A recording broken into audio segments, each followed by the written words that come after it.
Alors bonjour, bienvenue pour ceux qui nous rejoignent. Nous vous retrouvons à nouveau dans ce format rendez-vous avec. Alors nous accueillons aujourd'hui un invité spécial et il pourra se présenter tout à l'heure. Alors bonjour. Bonjour, je suis ravi d'être ici avec vous. La première fois que Cyril m'a parlé de Capture Pro, c'était il y a déjà 1 an de cela. Et aujourd'hui, je suis très content de voir le résultat de Capture Pro et de voir que Capture Pro grandit de jour en jour. Pour toutes les personnes qui sont connectées à cette chaîne, vous avez eu l'opportunité de voir effectivement le niveau et la qualité des images proposées par le format Capture Pro. Donc voilà, je suis très ravi d'être parmi vous. Eh bien, le plaisir il est partagé. Moi c'est Édouard Guiffet, je m'appelle Édouard Guiffet, je suis en Belgique, je suis aussi un époux, donc je suis marié à mon épouse Sandrine, je suis un papa de 2 magnifiques enfants. Je suis pour certains le pasteur, pour d'autres c'est plutôt un frère, parce que voilà, je suis le 5e d'une fratrie de 6. Je suis un ami, et pour d'autres personnes par contre je suis un mentor, quelqu'un qui les accompagne dans leur stratégie d'investissement, dans leurs choix stratégiques, parce que voilà, j'affectionne particulièrement le monde de l'entrepreneuriat, l'afropreneurship. Et déjà pour tous nos abonnés, j'aimerais dire que c'est grâce à M. Edouard, au pasteur Edouard, que voilà, Capture Pro a pris cette ampleur qu'il a aujourd'hui. Nous sommes vraiment reconnaissants pour cela. Et voilà, il nous a accordé le privilège de faire cette émission aujourd'hui avec lui. Mais ce qui nous amène ici aussi, c'est un tout autre sujet. Il avait mis sur pied bientôt maintenant. Alors ça fait exactement 6 mois, enfin entre 1 an et 6 mois, qu'on a mis sur pied un incubateur d'entreprise. Alors un incubateur qui lui-même est en incubation au sein d'une structure qui est une ASBL. Donc l'ASBL c'est CMR Europe, ASBL, qui est en fait la plateforme qui permet aujourd'hui à l'église dont je suis le pasteur d'exister. Donc CMR Europe ASBL c'est une église. Et au sein de cette église, on a développé, parce que vous savez très bien, les églises n'ont pas de source de financement, entre guillemets, et donc on doit pouvoir nous-mêmes générer nos sources de financement. Et donc on a mis sur pied un service de conseil afin que les bien-aimés qui sont dans la communauté puissent, en plus de la parole qui les édifie, recevoir des conseils qui leur permettent voilà, de lancer leur activité. Et donc c'est là que Easy Founding est né en fait. Et donc Easy Founding a cette vocation-là, dans un premier temps, à coacher des individus qui sont passionnés par le graphisme, par la photo, par la restauration et tout autre secteur d'activité, à vraiment monter leur business comme Capture Pro et vraiment à arriver à quelque chose de concret et devenir finalement autonome. Et donc Easy Founding est en incubation. Nous prévoyons d'ici l'année prochaine que Easy Founding sortira de l'incubation et sera finalement une société à responsabilité limitée. Et donc on verra encore les modalités par la suite. Votre cible est-elle exclusivement des personnes qui sont dans l'église? Alors, c'est pas spécialement les personnes qui sont dans l'église. Dans un premier temps, on a commencé par les personnes qui sont dans l'église parce que voilà, c'était le besoin réel, c'était le besoin direct, immédiat, de faire grandir notre communauté aussi et d'avoir une communauté forte où des personnes peuvent se lancer dans le monde des affaires avec sans trop d'appréhension, mais vraiment de manière concrète. Et on envisage plus tard, parce qu'en fait, Easy Founding, notre slogan c'est Crowdfunding Made Easy. Donc c'est vraiment du crowdfunding rendu accessible à tout le monde. Et ce qu'on voudrait, c'est qu'à ce moment-là, lorsqu'on propose nos services de crowdfunding, ça ne s'étend plus simplement au monde de l'église, mais des personnes en dehors de l'église qui voilà, ont un projet et souhaitent vraiment le financer. Alors ils font appel à nous et on leur proposera les solutions de financement, peut-être en interne si nous avons les capitaux nécessaires, ou alors en externe si nous avons des partenaires. Alors c'est très intéressant ce que vous dites, et justement, cela nous amène à notre quatrième question, troisième. C'est quoi le mindset de l'entrepreneur? Oh, l'entrepreneur, c'est une race à part, c'est vraiment une race à part. Et tout le monde n'est pas entrepreneur. Parce que voilà, je pense qu'aujourd'hui, entreprendre dans un monde où il y a beaucoup d'incertitudes, c'est pas facile. Et donc, on a besoin d'être encadré par des personnes qui continuent à avoir des idées et qui essayent de mettre ces idées sur papier afin de les concrétiser. Mon papa, très tôt, a entrepris dans pas mal d'activités, notamment au Cameroun. Et moi, j'ai baigné un peu dans ça. J'ai eu la grâce de voir mes parents entreprendre. Mais c'est quelque chose, c'est vraiment, il y a une manière de penser de l'entrepreneur. Alors la première chose que je dirais, et c'est très lié finalement à l'église, c'est que l'entrepreneur, pour moi, c'est l'une des personnes qui, je pourrais dire, a réellement la foi. Parce que c'est quelqu'un qui croit en son projet. Ouais. Et en général, quand il croit en son projet, il est seul. Il est souvent seul à y croire. Et donc, ça nécessite une réelle foi, dans le sens où lorsqu'on croit en quelque chose, en général, c'est pas le monde autour de nous qui va nous dire ah, c'est super ton idée. Tout le monde va toujours dire oh, il y a des risques, voilà, ne te lance pas. Est-ce que tu vois pas la conjoncture? Et donc, l'entrepreneur est vraiment la seule personne qui y croit. Il y croit énormément, et ça, c'est un facteur déterminant. Et c'est aussi quelqu'un qui a envie d'apprendre. Donc, c'est vraiment ce mindset-là. C'est quelqu'un qui a la foi. Il a la foi en lui-même, en son projet, en Dieu aussi, c'est important. Et c'est quelqu'un qui a suffisamment d'envie, pour apprendre, et il veut chaque fois augmenter son capital de connaissances. Donc c'est quelqu'un qui est curieux, il ne se limite pas simplement à faire des études dans un domaine, il va s'intéresser à plein de choses parce qu'il va avoir l'esprit ouvert. Et donc on est vraiment c'est un mindset vraiment spécial, quoi. Moi je dirais les 3 éléments qui sont déterminants pour un entrepreneur, c'est le temps, l'argent et l'expérience. Il a la capacité de monnayer son temps. Ou alors d'utiliser le temps des autres pour pouvoir aboutir à quelque chose de concret. Déjà le temps c'est l'argent. Tout le monde le sait, le temps c'est l'argent. Lorsque vous avez de l'argent, vous gagnez énormément de temps dans tout ce que vous avez envie de faire dans votre processus. C'est le nerf de la guerre en fait. Ouais. Et on a compris une chose en fait, c'est que il est important que toute personne puisse valoriser son temps en argent. Et alors on met sur pied des stratégies qui permettent aux gens qui ont du temps de transformer ce temps en argent. La deuxième donnée, c'est l'argent. Wow. L'argent, c'est le nerf de la guerre, on ne fait rien sans argent. Et donc, il a cette capacité-là de pouvoir capter un maximum de capitaux et les diriger vers un projet afin que ça puisse porter ses fruits. Et le troisième aspect, c'est l'expérience. C'est quelqu'un qui, forcément, soit il a des qualités et il les met à profit de son business, soit alors il fait appel à des personnes qui ont ces compétences dont il a besoin, et il réunit tous ces 3-là, donc le temps, l'argent et l'expérience. Ce sont ces 3 éléments qui font que l'entrepreneur est vraiment percutant. Alors, cela dit, quel a été l'élément déclencheur? Qu'est-ce qui vous a incité à vous lancer? Alors, de part d'abord mes études, parce que voilà, j'ai une maîtrise en administration et gestion option finance. Ouais. Donc dès mes études déjà j'avais envie de lancer mon entreprise, lancer mon activité. Puis j'ai compris une chose, c'est, je vous parlais d'expérience, il est important d'apprendre. Donc voilà, j'ai commencé d'abord par travailler pour certaines multinationales pour me faire de l'expérience, apprendre comment voir comment les choses fonctionnent, comprendre mon environnement, c'est très important. L'entrepreneur doit comprendre son environnement, et à un moment, voilà, il a fallu prendre la décision de dire on se lance, mais comment se lancer?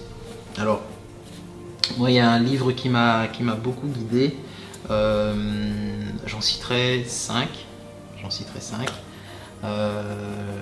que je t'ai parlé de 4, mais il y a un 5e qui me vient comme ça. Et donc le premier livre en fait c'est le déclic. le déclic de... Alors l'auteur c'est Christine Debray. Le déclic d'entreprendre, c'est vraiment très... En fait, dans ce livre, elle aborde les différentes personnes qui ont entrepris, notamment les patrons comme le patron de Key-Trade Bank, pour ne citer que celui-là, ou alors même Amazon, ce genre de personnes. Et elle montre en fait comment est-ce que la création d'entreprise s'est faite et quel a été l'élément déclencheur. Parce qu'en réalité, pour créer une entreprise, l'élément déclencheur est le même pour tous les entrepreneurs, quasiment. Ça part d'un besoin qu'on a envie de satisfaire ou d'un manque, auquel on a envie de répondre. À ce moment-là, le livre m'a vraiment aidé parce que j'étais dans une période où je me posais la question comment je fais pour me créer moi-même mon propre emploi, et j'étais face à un obstacle et donc j'ai pu surmonter cet obstacle en me disant le seul moyen c'est que tu crées ton entreprise. Si sur le marché tu ne peux pas avoir une entreprise ou un employeur qui est prêt à payer pour ce que toi tu proposes, il faudrait que toi tu crées l'entreprise qui serait prête à accepter ce que toi tu proposes. Et donc c'était mon entreprise que j'ai dû créer. L'autre livre qui m'a littéralement guidé dans mes choix, c'était, mais c'est plus, là on parle plus macroéconomiquement, c'est John Maynard Keynes, qui est en fait le père du capitalisme. Mais c'est surtout quelqu'un qui réconcilie le socialisme et le capitalisme. Alors hier on en parlait justement quand on était en voiture, tu me demandais comment tu te décrirais par rapport à tes opinions politiques. Et techniquement John Maynard Keynes a été vraiment, pour moi c'est quelqu'un qui a fait la bonne synthèse entre tous ces éléments. Je suis à combien de livres là? 2? Non, je sais même plus. Le troisième livre que je vous recommande, c'est super passionnant, on pourra en parler des heures, je vous assure. Le troisième livre que je vous recommande, c'est un Américain, Robert Kiyosaki, avec son livre qui est un best-seller aujourd'hui, c'est Père riche, Père pauvre. Exactement, c'est vraiment encore le mindset, et là ça réconcilie toutes les personnes qui sont parfois mal à l'aise avec le fait de faire de l'argent ou de gagner de l'argent.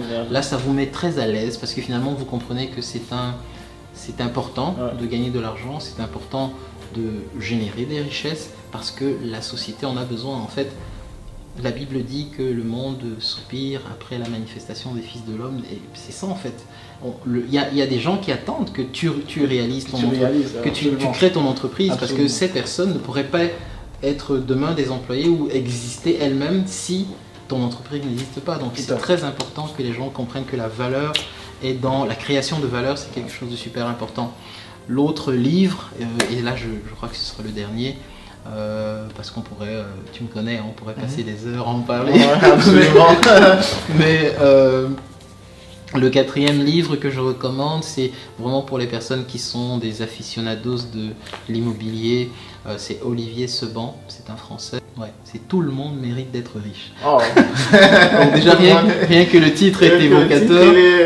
Est très parlant. Le titre parle tout seul et ça montre les stratégies de l'investissement, comprendre comment son banquier fonctionne dans sa tête, et voilà, pouvoir générer des richesses de manière intelligente. Voilà, tout simplement.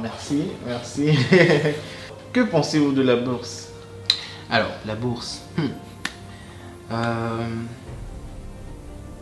Alors, quand on évoque comme ça le nom de la bourse, je pense que tout le monde pense à Wall Street. Ouais, absolument. Et ceux qui pensent à Wall Street, ils pensent souvent au film aussi. Donc c'est le loup de Wall Street. Le loup de Wall Street. Donc c'est quelque chose parfois de négatif entre guillemets, parce qu'on se dit c'est toutes ces personnes qui aiment l'argent, qui aiment faire de l'argent. C'est un peu négatif parfois, mais la vérité c'est que pour moi la bourse c'est la liquidité. La bourse et la liquidité, c'est une source de financement pour pas mal d'entreprises. Parce que ce qu'on ne dit pas assez, c'est que la bourse permet d'avoir plusieurs investisseurs de par le monde qui croient en votre business et qui finalement voient le cours de votre action monter et se disent c'est une entreprise qui a de l'avenir et je vais investir en achetant une action. Et tout simplement, plus l'entreprise va grandir, plus je vais m'enrichir parce que son action va prendre de la valeur. Et donc pour moi, c'est une source de liquidité pour énormément d'entreprises. Entrer en bourse, en tout cas, c'est une opportunité d'avoir des investisseurs plus grands pour avoir plus de champs d'action aussi à l'avenir.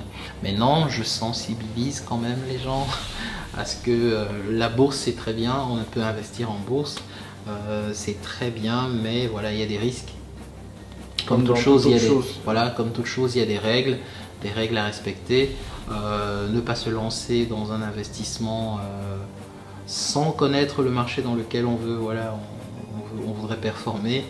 Il y a des personnes qui sont très calées dans, par exemple, tout ce qui est forex, c'est les devises, les commodities, tout ça. Il y a des gens qui sont très spécialisés là-dedans. Il y a des bouquins pour cela. Il faut vraiment, là je parle encore de la connaissance, il faut vraiment augmenter son capital connaissance. Et là, notre rôle ici, c'est vraiment d'aiguiller. On ne va pas investir pour vous, mais on va vous donner des tips and tricks, donc vraiment des astuces pour pouvoir se lancer dans le monde de la bourse de manière safe, parce qu'il y a toujours quelque chose qu'il faut garder en vue, c'est quel est votre profil d'investisseur. Tout le monde n'a pas le même profil d'investisseur. Il y a des personnes qui sont beaucoup plus dynamiques dans leur investissement, c'est-à-dire elles gagnent 100, elles remettent 100 et voilà, elles vont complètement investir tout leur capital parce qu'elles ont confiance en l'activité. Ça porte des risques aussi. Ouais. Moi, ce que je suggère, c'est d'avoir une stratégie un peu plus défensive. Mais là encore, ça dépend c'est d'une personne à l'autre. Hein. Vous savez, au football, il y a des personnes qui sont plus pour l'attaque, d'autres qui sont pour la défense. Voilà, d'autres jouent un peu les deux, mais il faut trouver son équilibre et se dire voilà, dès que j'ai un gain, je vais le sécuriser de manière à ce que voilà, et surtout ne pas investir aux économies, c'est très important.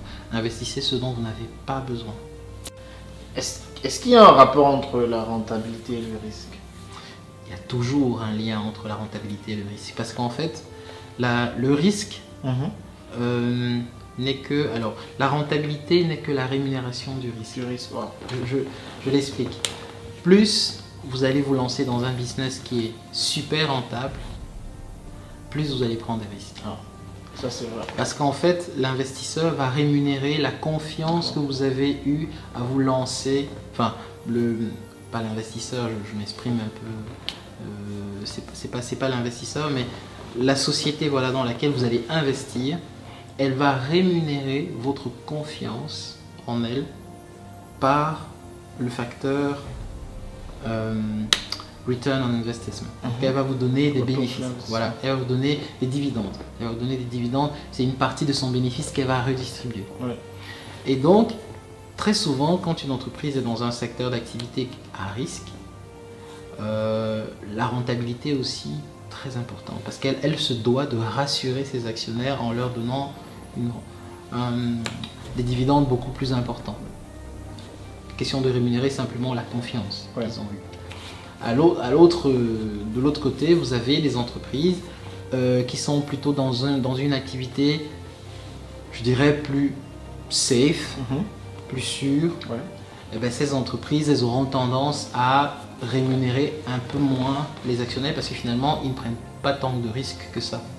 Et donc, il y a toujours ce rapport-là, le risque et la rentabilité. La rentabilité est vraiment la rémunération du risque. J'aimerais savoir quelles sont les différentes sources d'enrichissement.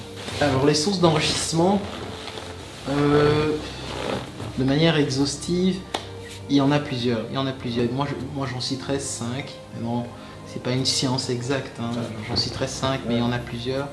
Pour moi, c'est premièrement le travail.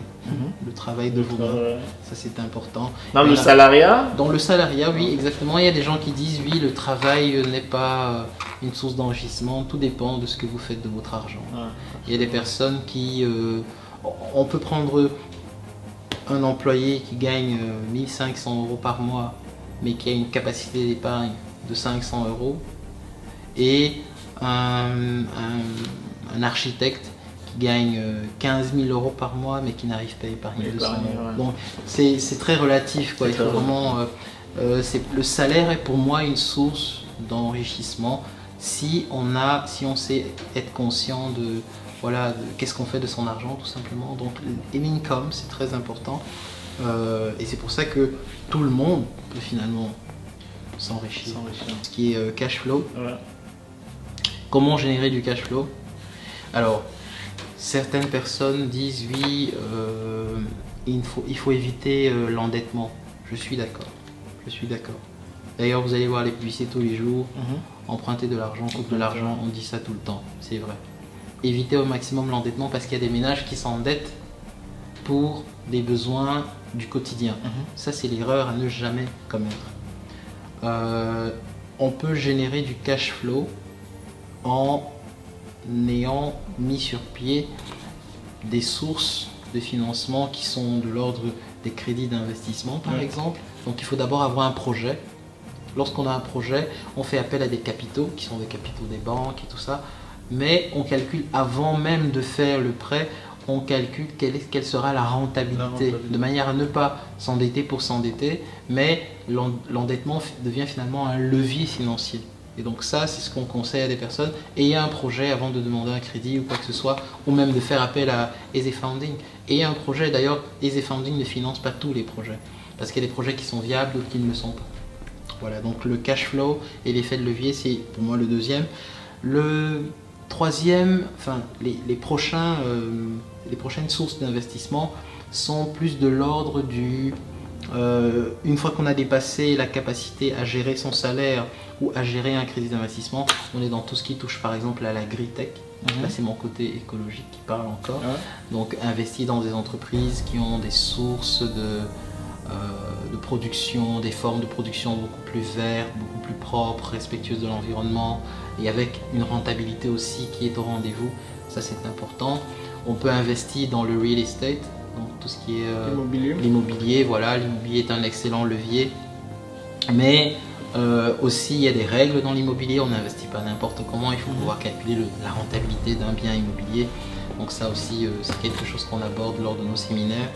Et le dernier point qui est très à la mode maintenant, c'est tout ce qui est fintech, donc les nouvelles technologies de la finance, notamment un mot que les gens n'aiment pas trop, surtout les banquiers, c'est le mot crypto-monnaie. Parce qu'effectivement, c'est pas réglementé pour l'instant et qu'il y a énormément d'acteurs qui se lancent, tout le monde se lance un peu dans la crypto-monnaie, donc il faut connaître, il y a quelques plateformes qui existent, que ce soit en Europe ou même en Afrique, qui permettent aux gens d'investir dans les crypto-monnaies. Alors il n'y a pas que le Bitcoin, parce que quand on parle de crypto-monnaie, les gens ne pensent qu'au Bitcoin, mais il y a près de 6000 crypto-monnaies qui existent aujourd'hui. Certaines sont, il faut surtout regarder les crypto-monnaies qui sont basées sur une économie réelle, parce que en fait, si vous voulez, un actif, que ce soit une action en bourse ou une crypto-monnaie, derrière cet actif, il y a ce qu'on appelle un produit sous-jacent. C'est-à-dire sur quoi repose l'activité, sur quoi repose finalement la valeur de la crypto-monnaie. Et donc il y a des crypto-monnaies qui ne reposent sur rien du tout. Et ça, il faut vraiment faire attention. Mais là aussi, voilà, il faut... ne mettez pas tous vos œufs dans le même panier. Il y a des risques dans l'immobilier, il y a des risques dans les fintech, il y a des risques dans l'agritech. Essayez de diversifier, c'est vraiment ça le mot, diversifier vos sources, vos investissements. Merci beaucoup. Et justement, Easy Funding prépare un séminaire. Exactement, nous avons un séminaire. Exactement, nous avons prévu un Easy Funding Tour. Donc dans toute l'Europe, c'est rencontrer des personnes désireuses, voilà, de changer leur comportement, ou en tout cas leur manière d'investir. Et on partage tous ces conseils-là lors d'un séminaire qui est toujours très chaleureux, avec des ateliers où par exemple des gens posent des questions, des cas pratiques ou des questions-réponses, ce genre de choses, de manière à vraiment démystifier, voilà, c'est ça vraiment, démystifier le monde de la finance.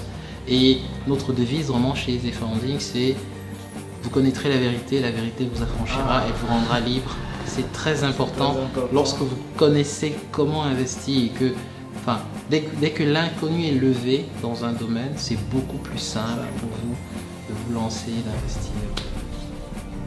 Alors nous vous remercions d'avoir regardé jusqu'à la fin et nous espérons que vous avez reçu beaucoup, vous avez été éduqués financièrement à travers tous les points qui ont été abordés ici aujourd'hui. Et comme ça, nous vous invitons à prendre contact avec la plateforme Easy Funding sur Facebook. Je mettrai tous les liens relatifs à la plateforme dans la description de cette vidéo. Alors faites comme Capture Pro, contactez Easy Funding pour un coaching, pour une assistance, conseil, etc. Mentorship dans ce qui concerne votre entrepreneuriat. Et je vous donne comme ça rendez-vous sur la plateforme Facebook pour la suite. Alors à très bientôt.